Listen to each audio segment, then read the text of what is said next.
This is your Fast Life Motorcycle channel, and I'm broken down again. Yeah.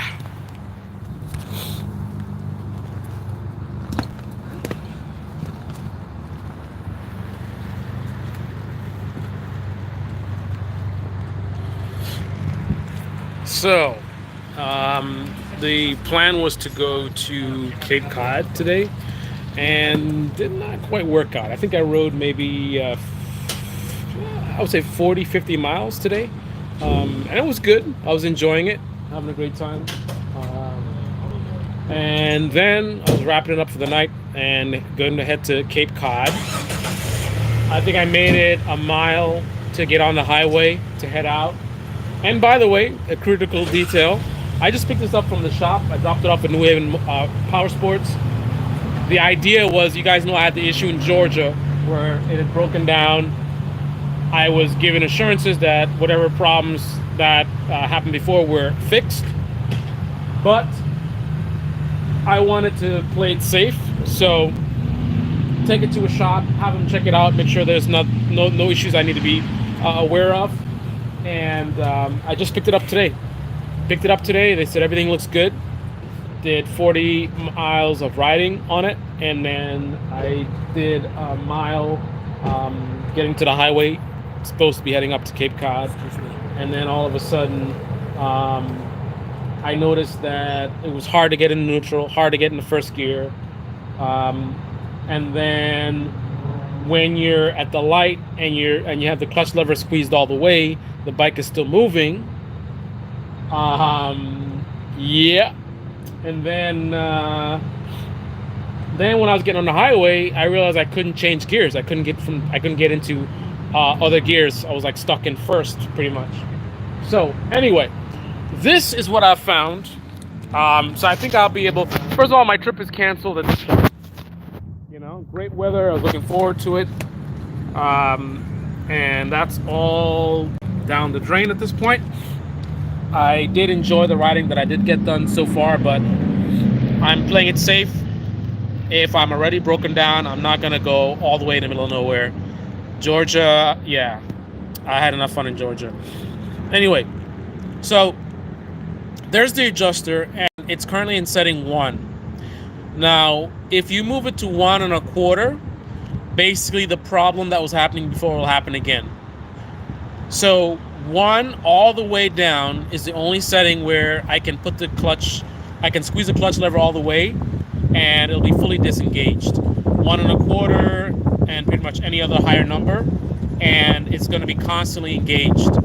Now, my understanding or expectation is that all of these numbers it should work properly on all these numbers.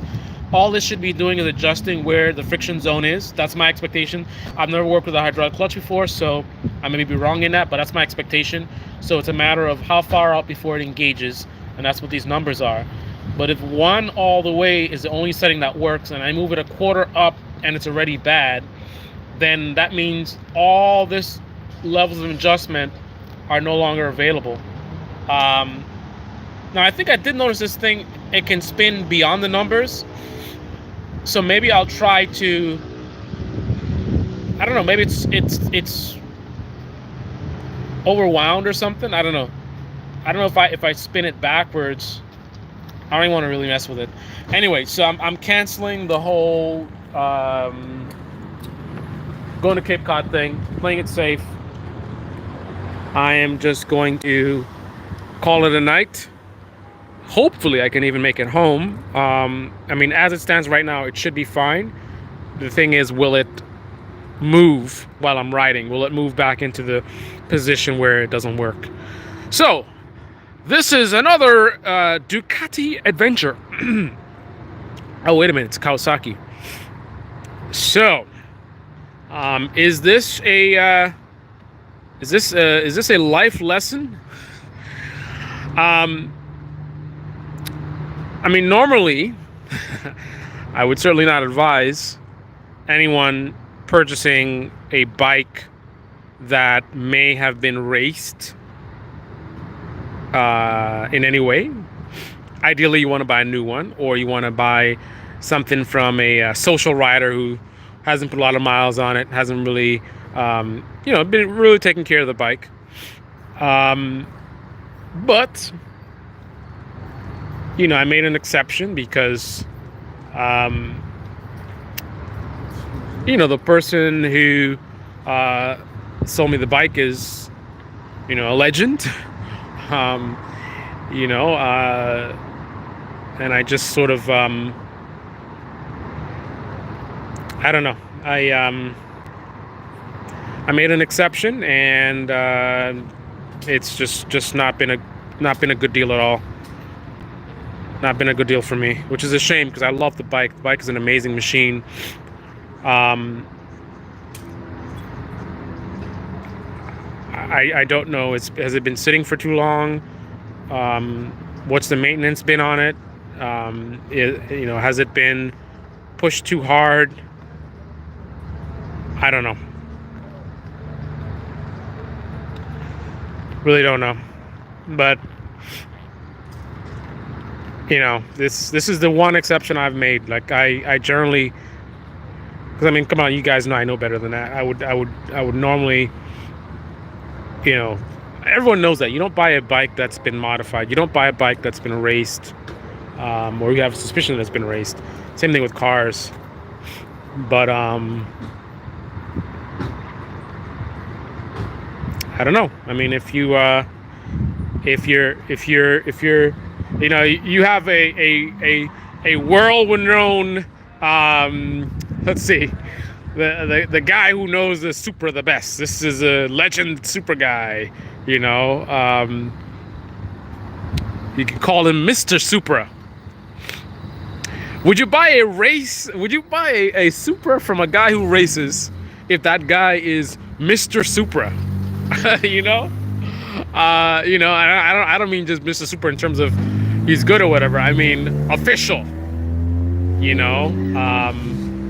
I don't know. I just taking it in stride, man. But I don't think I'm gonna keep this bike very long, unfortunately.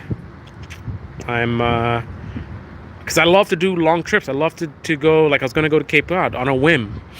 I need a bike that's reliable. I cannot be breaking down in the middle of nowhere. Georgia was bad enough. I need something dependable that I can trust.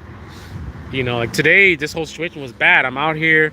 I got all my gear on the bike. I don't have the hard cases, so I'm trying to go in the store to grab an item. I don't want to bring all my gear with me, but I got to keep an eye on it, so I'm hanging out by the door. I mean, it's a real pain in the ass. I need to be just going. I don't have time to be dealing with roadside maintenance.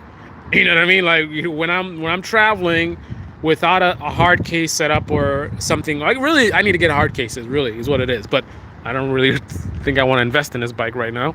But when I'm set up like this, I mean, the radar detector alone is like $600 and something, and it's just attached by a mount, right? Somebody could easily snatch that. And then I got the tank bag, you got the helmet, you got all this kind of stuff. I mean, riding around a neighborhood is one thing, but when you're traveling far, you got luggage with you, and if you don't have hard cases, you're kind of stuck by the bike, and nobody gives a damn. Right? No one's gonna be like, oh, they're not gonna recognize the predicament you're in. It's just wait your turn, whatever. Like I just wanted a flathead here at AutoZone, and I couldn't even get that. I'm like, the guy was actually offering to let me borrow one of the tools. I didn't ask him; he offered it, and I was like, okay, cool. But then he's busy helping some other guy, and that's fine. But then it was on and on and on, and I'm like, I gotta go to Cape Cod. I'm stuck. I gotta watch the bike. I can't be in here like this. And he's just continuing helping this guy with like asking all kinds of questions about oil.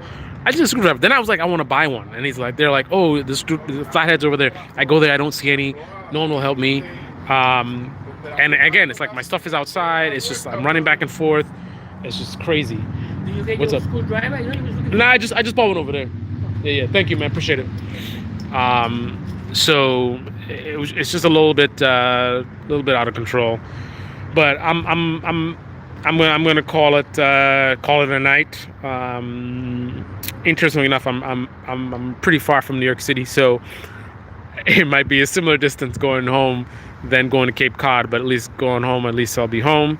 And not out in the middle of nowhere. So the big question now is, will I be able to make it all the way home without any more clutch issues? The way the clutch adjustment is set up right now, and I think this is what happened. Why was I riding before and I'm fine, and now there's an issue?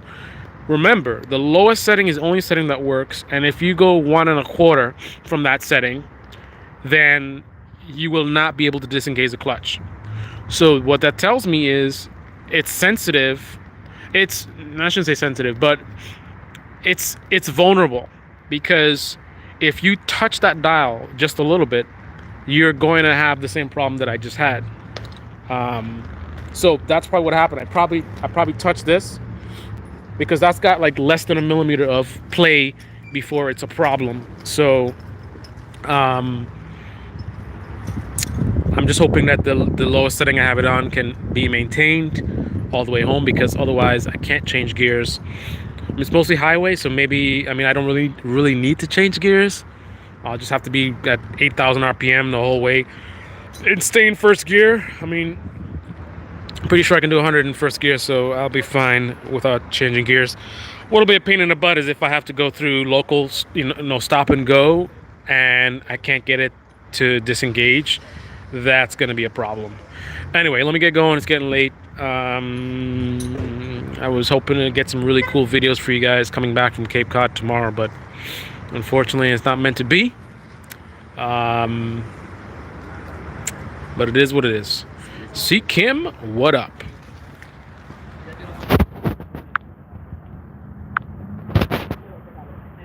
Hayabusa won't let you down.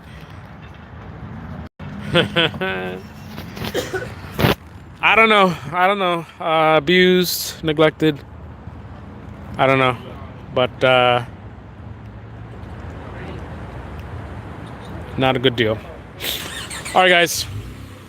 This is your Fast Life Motorcycle channel. Signing out. Yay, yay. This sucks.